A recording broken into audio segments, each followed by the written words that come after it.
చాలామంది ఆల్కహాల్ అంటే కేవలం లివర్ మాత్రమే పాడవుతుందని అనుకుంటారు. కానీ ఆర్థోపెడిక్ డాక్టర్గా చెప్తున్నాను, ఆల్కహాల్ మీ ఎముకలని లోపల నుండి గుల్లబారుస్తుంది. దీనినే ఆల్కహాల్ ఇండ్యూస్డ్ ఆస్టియోపోరోసిస్ అంటాము. ఎందుకంటే ఆల్కహాల్ తీసుకోవడం వలన మన శరీరం ఆహారం నుండి కాల్షియంని గ్రహించే శక్తి కోల్పోతుంది.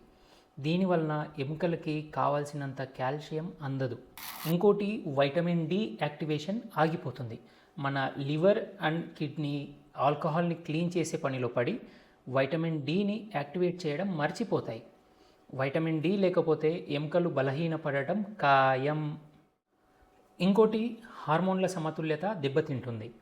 పురుషుల్లో టెస్టోస్టిరాన్, స్త్రీలలో ఈస్ట్రోజన్ స్థాయి తగ్గిపోతుంది. ఈ హార్మోన్లు ఎముకల సాంద్రతను మెయింటైన్ చేయడానికి చాలా ముఖ్యం. ఫలితం ఏంటో తెలుసా? చిన్న దెబ్బ తగిలినా వెన్నెముక లేదా తుంటి ఎముక విరిగే ప్రమాదం ఉంది. యువత ఈ విషయంలో చాలా జాగ్రత్తగా ఉండాలి. మద్యపానానికి దూరంగా ఉండండి. మీ ఎముకల బలాన్ని కాపాడుకోండి.